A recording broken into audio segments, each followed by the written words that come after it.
Shalom dan selamat pagi untuk kita sekalian. Selamat berjumpa kembali dalam Renungan Harian Gereja Toraja, Kamis 23 September 2021. Mari kita memanjatkan puji dan syukur kepada Tuhan atas berkat dan penyertaan-Nya yang luar biasa di dalam kehidupan kita sampai detik ini. Mari kita menjadikan Tuhan sebagai penuntun di dalam kehidupan kita. Mari kita selalu meminta pertolongan daripadanya.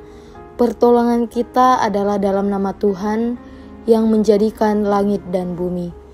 Kasih karunia dan damai sejahtera senantiasa menyertai kita sekalian. Amin. Untuk mengawali hari kita, mari kita mendengarkan firman Tuhan dan menjadikan pedoman di dalam kehidupan kita. Namun sebelum kita mendengar, membaca, dan merenungkan firman Tuhan, mari kita menundukkan kepala kita satu di dalam doa. Kita berdoa. Bapa kami yang ada dalam kerajaan surga, yang tidak pernah henti-hentinya memberikan berkat-Mu di dalam kehidupan kami. Ya Tuhan, kami mau menjadikan firman-Mu sebagai pedoman di dalam kehidupan kami.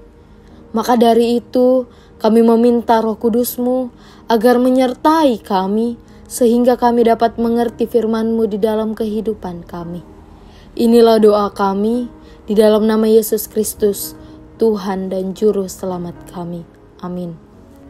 Jemaat Tuhan yang dikasihi, pembacaan kita pada pagi hari ini terambil dari Keluaran pasal 18, ayatnya yang ke-13 sampai ayatnya yang ke-27.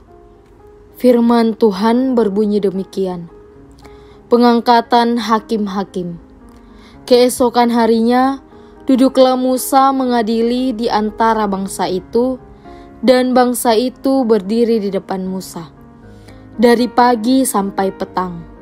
Ketika mertua Musa melihat segala yang dilakukannya kepada bangsa itu, berkatalah ia, "Apakah ini yang kau lakukan kepada bangsa itu?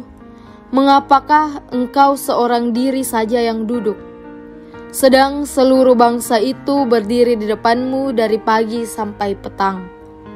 Kata Musa kepada mertuanya itu, "Sebab bangsa ini datang kepadaku untuk menanyakan petunjuk Allah. Apabila ada perkara di antara mereka, maka mereka datang kepadaku dan aku mengadili antara yang seorang dan yang lain. Lagi pula aku memberitahukan kepada mereka ketetapan-ketetapan dan keputusan-keputusan Allah." Tetapi mertua Musa menjawab, "Tidak baik seperti yang kau lakukan itu.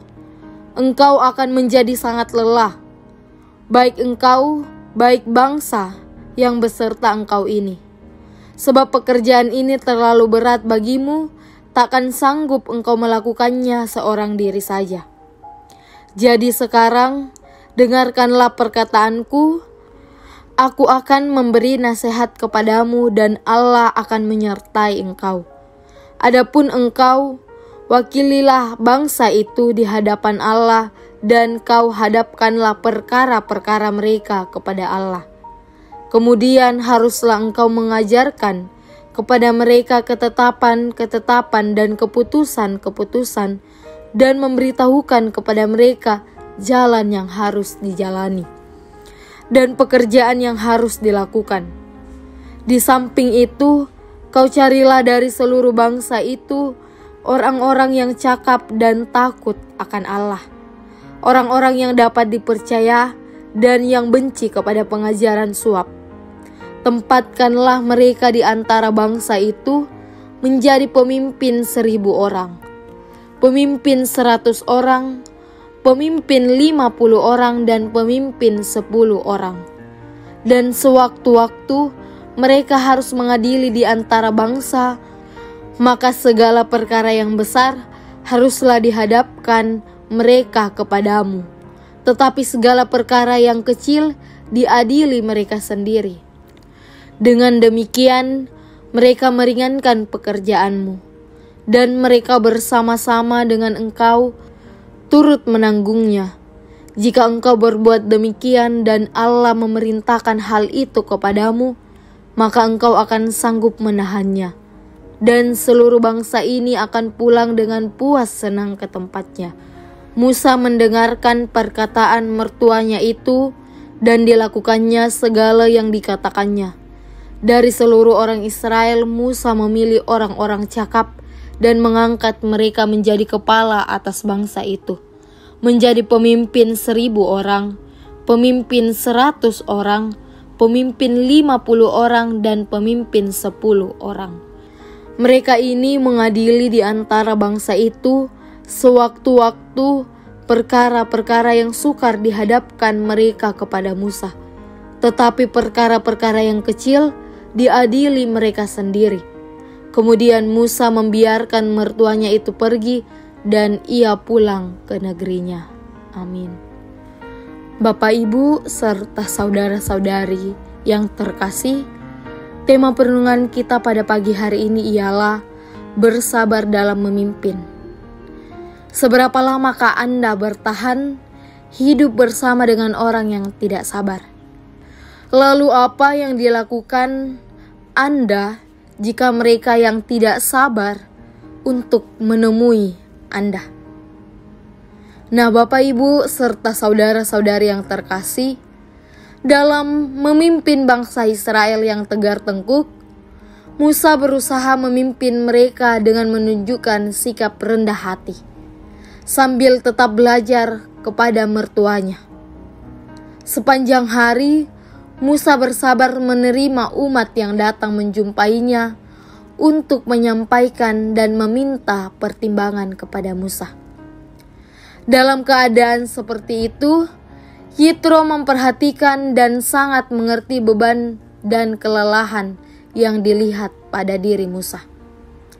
Karena itulah Yitro menyarankan kepada Musa untuk mengangkat hakim-hakim demi mengurangi bebannya. Dengan saran itu, Musa melakukan apa yang dikatakan Imam Yitro untuk mengoptimalkan pelayanannya. Nah, menjadi pemimpin dalam setiap lingkup bukanlah persoalan yang mudah. Apalagi jika yang dipimpin itu masuk dalam kategori orang yang tegar tengkuk.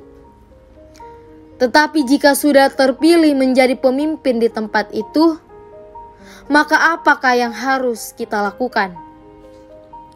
Dari Musa kita belajar bagaimana ia bersabar melayani dengan penuh kerendahan hati, dari pagi sampai petang melayani keluhan rakyatnya. Dan pada sisi lain, kita belajar dari Yitro bagaimana meminimalkan pekerjaan dengan menentukan sejumlah orang untuk membantu dalam penyelesaian masalah, agar tidak terlalu letih. Oleh karena itu, tetaplah sabar menjadi seorang pemimpin di tempat yang telah dipercayakan kepada kita, baik itu pemimpin dalam pelayanan gereja atau pemimpin dalam pelayanan pemerintah dan organisasi lainnya. Sabar adalah kunci utama untuk meraih kesuksesan dalam kepemimpinan.